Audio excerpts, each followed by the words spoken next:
Before being detained in Russia and eventually being exchanged in a prisoner swap for the notorious criminal known as the Merchant of Death, women's basketball star Brittney Griner was born on October 18, 1990 in the city of Houston, Texas. For the most part, Brittney's upbringing was relatively ordinary, as the youngest of 4 children being raised by a homemaker and a police officer. But sooner rather than later, it became clear to Griner, as well as everybody else, that she was far from what most people would consider to be ordinary. In the pages of her memoir, In My Skin, Brittney would reflect upon what made her different from the majority of others, by writing, "I guess I started feeling different when everybody started telling me I was. At home, I was a carefree, curious, mischievous little girl. At school, I was a freak."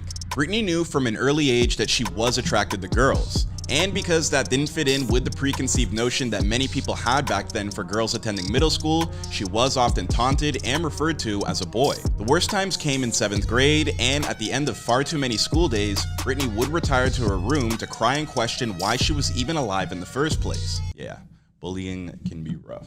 Thankfully, in the 9th grade, while attending Chester W. Nimitz Senior High School in Houston, she discovered the sport of basketball, something that gave her both purpose and passion. During her sophomore year, Griner would practice with the boys' basketball team, developing her leg strength and learning how to dunk. Then, in her junior year, a highlight reel of her skill set was posted to YouTube and watched over 6 million times. By her senior year, Brittney was leading the Nimitz Cougars to the Texas 5A Girls Basketball State Championship game, where they lost to Mansfield Summit High School 52-43. Thanks to her incredible accomplishments, Mayor Bill White would even declare May 7, 2009 to be Brittney Griner Day in her hometown of Houston. And while she was finding some form of acceptance in the community around her, Brittney wasn't having quite as much luck at home, at least not at first. During high school, she came out to her parents, and while her mother promised that she'd always love Brittney no matter what, her father was less receptive, telling Brittney to her face, "I ain't raising any lesbian."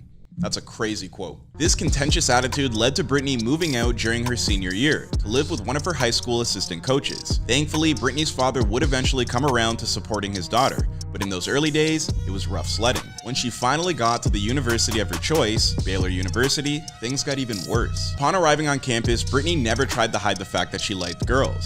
But as a member of a Baptist university located in Waco, Texas, she was quickly instructed by Baylor officials to keep quiet about her pro activities, since the school's policy explicitly classified homosexual acts as a misconduct and as misuses of God's gift.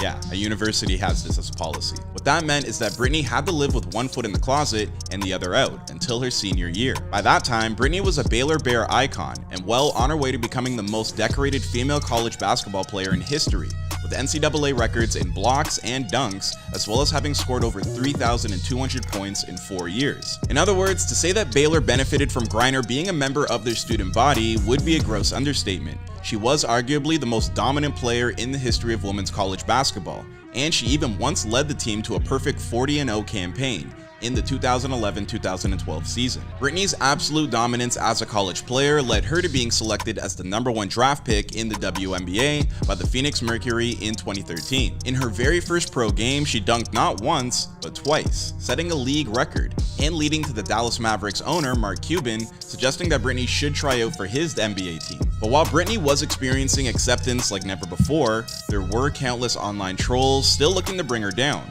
writing things like, "Brittney Griner threw down 2 dunks last night, one for each of her testicles." That's crazy. Why do you have me reading that quote? To her immense credit, Brittney was so used to this type of behavior by this point that she seemed largely unfazed. In fact, if anything, she began using it as motivation, telling ESPN magazine, "Reading what people say makes me want to be even more." Since beginning to play professional basketball in 2013, Brittney would go on to win a WNBA championship in 2014, 4 EuroLeague championships, and 2 Olympic gold medals, all while being named one of the 25 best players in WNBA history. During her off seasons, Brittney would often play for a Russian squad known as Yekaterinburg. As recently as this time last year, many American female basketball players were happy to compete in Russia for high-paying teams that offered up to 6 times more than what they could be making in the WNBA, although that is before the war in Ukraine broke out. Following the 2021 WNBA season, about 70 players decided to play internationally, with more than a dozen of them competing in Russia and then the Ukraine.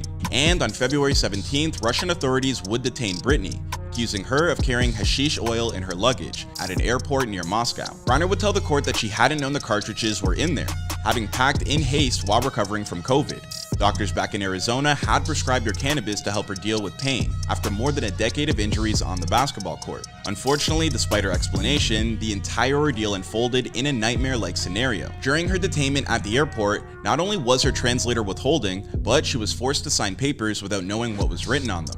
Her phone was then seized and she was taken to prison on charges that potentially carried a sentence of up to 10 years. While being detained, Brittney shared a cell with 2 other English-speaking women in a prison that was once an orphanage. Her bed was too short for her to sleep in, and her only lifeline to the outside world was when she received emails that were monitored by Russian officials from her fellow WNBA players, as well as her friends and family, including her wife, Sherelle. Back home in the States, Brittney's arrest was seen as a response by President Putin's government due to Russia having been subjected to a broad swath of international sanctions following its invasion of Ukraine a week after Brittney's arrest. And in May of 2022, the State Department officially announced that Brittney had been wrongfully detained. 3 months later, Brittney was convicted by a Russian court on charge of attempting to smuggle narcotics into Russia.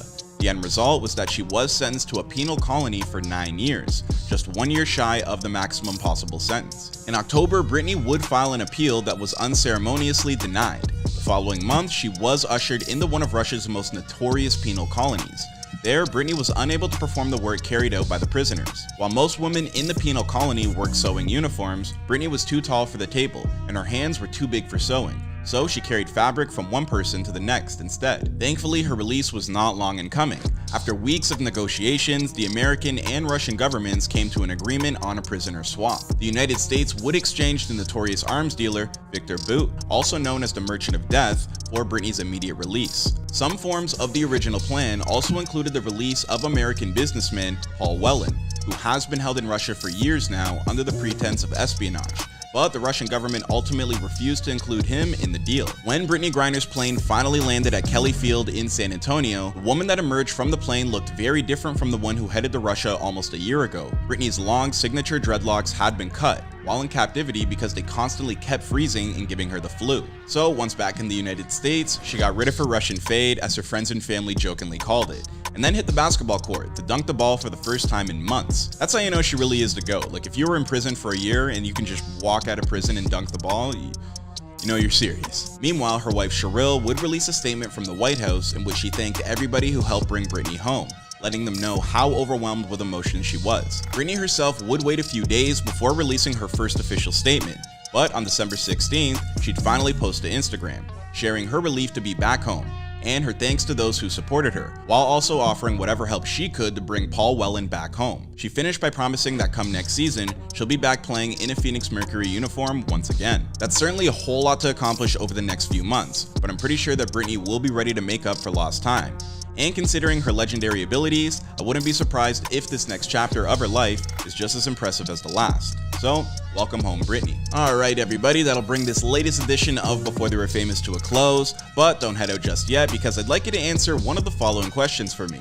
What's the one country in the entire world as an international citizen you would never want to get detained in? Let me know your answer to that question in the comment section down below. What happened to Brittney is far from a one-off thing, so let me know what countries you'd be most afraid to be arrested in. Otherwise, don't forget to like, subscribe, and turn on your notifications to make sure that you never miss one of our episodes. And if you'd like to check out a few more entries in this series before leaving, then be sure to check out our looks into the come-ups of Kelsey Nicole, Lucky, and Kim Patris. My name is Clyde Smith, and I'll see you guys in another video.